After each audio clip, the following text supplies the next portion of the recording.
Hi everyone, welcome to our channel. So today we are gonna do the top most important questions of Unit 4. ठीक है, तो यहाँ पर आपको first question में वाईफाई एक्सप्लेन करना है और उसकी सिग्निफिकेंस भी एक्सप्लेन करनी है. तो वाईफाई का मतलब होता है वायरलेस फिडेलिटी. वायरलेस फिडेलिटी क्या है? Wireless Fidelity. वाईफाई एक पॉपुलर टेक्नोलॉजी है जो कि एक इलेक्ट्रॉनिक डिवाइस को अलाउ करती है, जैसे कि कंप्यूटर्स, मोबाइल फ़ोन्स की, वो डाटा को एक्सचेंज कर सकती है wirelessly over a network. So wifi stands for wireless fidelity. Wifi एक पॉपुलर टेक्नोलॉजी है. Wifi is a popular technology that allows an electronic device such as computers or mobile phones to exchange data wirelessly over a network. तो wifi क्या है? Wifi की full form बहुत important है, MCQ में पूछी जा सकती है. वाईफाई एक पॉपुलर टेक्नोलॉजी है जो कि एक इलेक्ट्रॉनिक डिवाइस जैसे कि कंप्यूटर, मोबाइल फ़ोन को, कि हम डाटा को एक्सचेंज कर सकते हैं. अब देखो, वाईफाई वायरलेस भी आता है, मतलब एक फ़ोन से हम वाईफाई को कनेक्ट करते हैं ना, फ़ोन से हम वाईफाई को कनेक्ट करते हैं. इसमें होता क्या है? डाटा का एक्सचेंज होता है. और wifi is used where cables can not be run. Wifi को वहाँ यूज़ करा जाता है जहाँ पर केबल नहीं चल सकते हैं, जैसे कि पुरानी बिल्डिंग्स में, आउटडोर एरियाज़ में, कि वो नेटवर्क और इंटरनेट एक्सेस प्रोवाइड कर सकें. एंड इनफैक्ट चाहे किसी के यहाँ केबल भी हो या ना हो, बट आजकल तो बहुत ज़्यादातर लोग वाईफाई का ही यूज़ करते हैं. घरों घरों में लगे हुए हैं ये वाईफाई, पर्सनल लगे हुए हैं. अब लैन और वैन को आपको कंपेयर करना है. लैन का मतलब क्या होता है? Local area network. वैन का मतलब वाइड एरिया नेटवर्क. लैन लोकल एरिया, नाम से पता चल रहा है छोटे से एरिया के अंदर वो ये कवर करता है लोकल एरिया नेटवर्क. ठीक है. वैन क्या है? ये अक्रॉस कंट्रीज ये स्प्रेड हुआ होता है. आपको अब एक्सप्लेन करना है, explain P2P architecture and how it is different from client server architecture. तो देखो, networks in which all computers have an equal access. ऐसे नेटवर्क जिसके अंदर कंप्यूटर के अंदर इक्वल एक्सेस इक्वल स्टेटस होता है. एक ऐसा नेटवर्क जिसके अंदर सारे कंप्यूटर्स एक इक्वल स्टेटस के साथ चलते हैं, उन्हें हम कहते हैं पीयर टू पीयर नेटवर्क. अगर जिन बच्चों ने टॉप 10 MCQs वाली वीडियो, टॉप 15 MCQs वाली वीडियो नहीं देखी है, वो वहाँ सबसे पहले तो वो देख कर आए, क्योंकि वो बहुत इंपॉर्टेंट क्वेश्चन उसके अंदर हमने डिस्कस करे थे. और उसके अंदर भी एक MCQ यही था कि पीयर टू पीयर नेटवर्क कौन सा ऐसा नेटवर्क है जो कि एक इक्वल स्टेटस कंप्यूटर को देता है. तो उसके अंदर पीयर टू पीयर नेटवर्क वाला उसका आंसर था. ठीक है. Generally in such a network each terminal has an equally competent CPU. अब देखो, जो हमारा पीयर टू पीयर आर्किटेक्चर है, इस नेटवर्क के अंदर, इस तरीके के नेटवर्क के अंदर हर एक टर्मिनल का एक इक्वली कॉम्पिटेंट होता है CPU. इक्वली कॉम्पिटेंट वाला CPU होता है. CPU की फुल फॉर्म आप कमेंट बॉक्स में बताएगी CPU की फुल फॉर्म क्या होती है. ठीक है. नेक्स्ट रीड करते हैं. Networks in which certain computers have special dedicated task providing services to other computers in the network are called client server network. ऐसे नेटवर्क जिसके अंदर कुछ सर्टेन कंप्यूटर्स के स्पेशल डेडिकेटेड टास्क होते हैं, मतलब कुछ हमारे पास कंप्यूटर्स है, उनके अलग से कुछ स्पेशल टास्क है जो कि सर्विस प्रोवाइड करते हैं दूसरे कंप्यूटर को भी, मतलब वो तो दूसरे कंप्यूटर्स का भी वो भला कर रहा है. ठीक है. उन्हें हम क्या कहते हैं? Client server networks.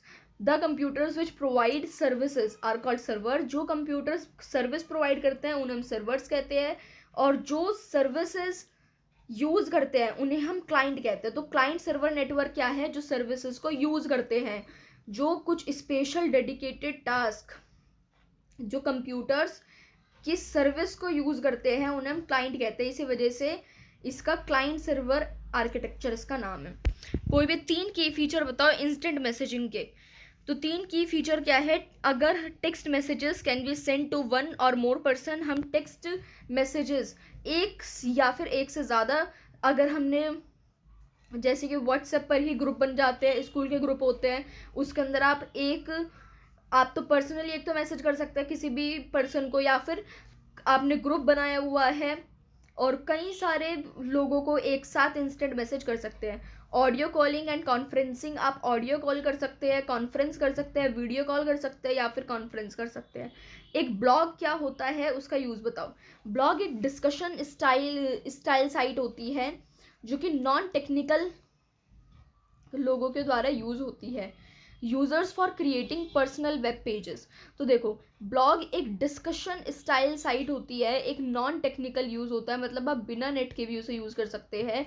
Non technical users उसे यूज़ करते हैं एक पर्सनल वेब पेज बनाने के लिए। मतलब जैसे कि आप कई सारी वेबसाइट्स उसके कंप्यूटर के अंदर देखते हैं, इंटरनेट के ऊपर देखते हैं, तो आप ऐसे ही अपनी एक पर्सनल वेब पेज बना सकते हैं। ब्लॉग उसे ही हम कहते हैं। ब्लॉग एक डिस्कशन स्टाइल साइट है जो कि नॉन टेक्निकल यूजर्स उसे यूज़ करते हैं अपने पर्सनल वेब पेज बनाने के लिए।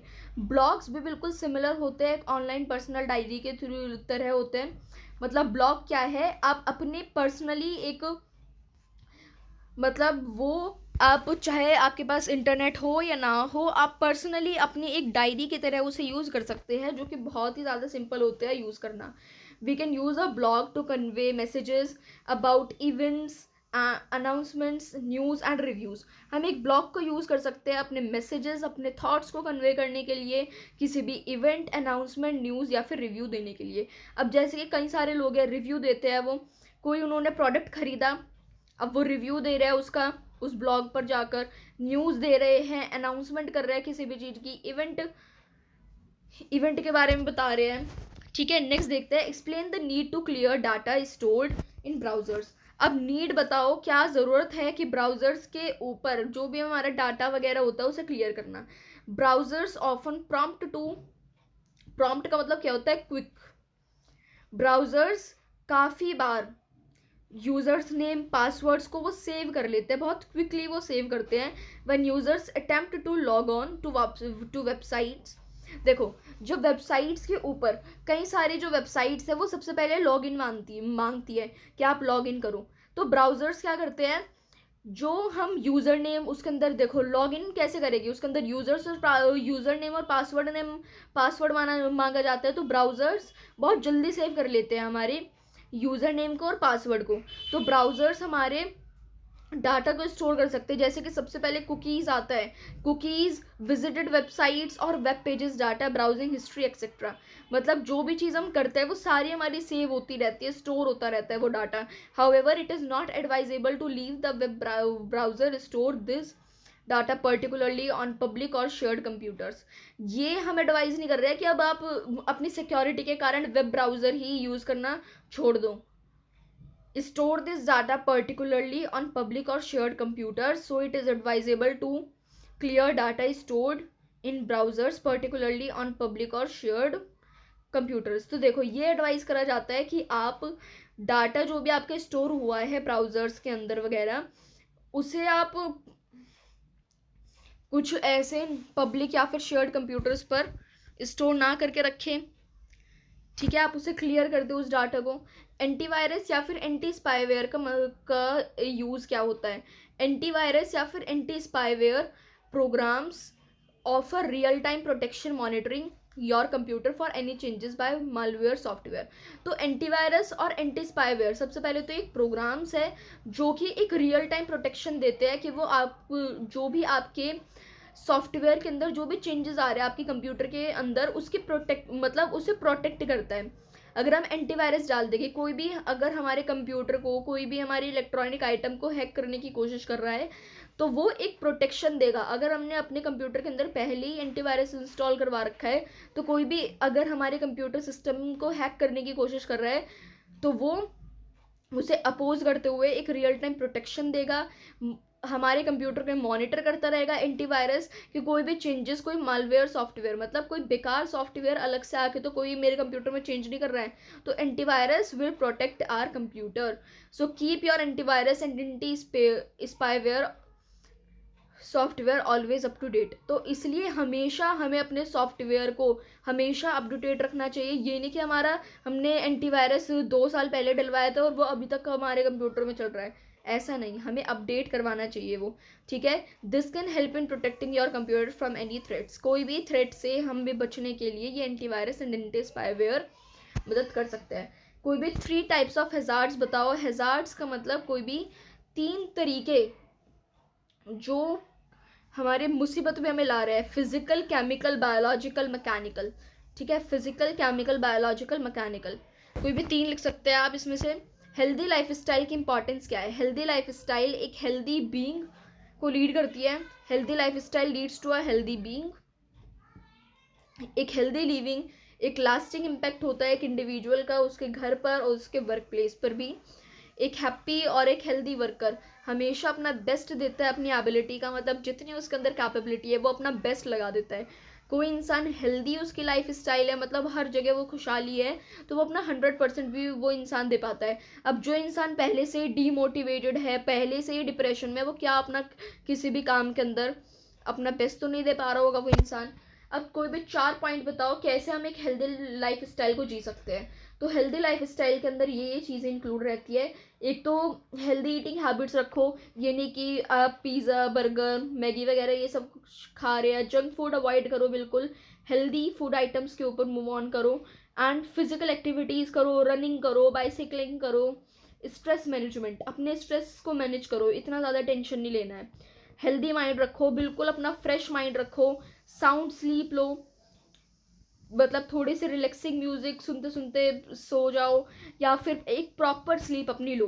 गोल सेटिंग करो। अब देखो लोगों के काम वगैरह कैसे छूटते हैं, वो अपने काम को कंप्लीट क्यों नहीं कर पाते? क्योंकि उनका गोल सेट नहीं रहता है, एक प्रॉपर टाइम मैनेजमेंट उनके नहीं रह पाती है। गोल सेटिंग करो, ठीक है।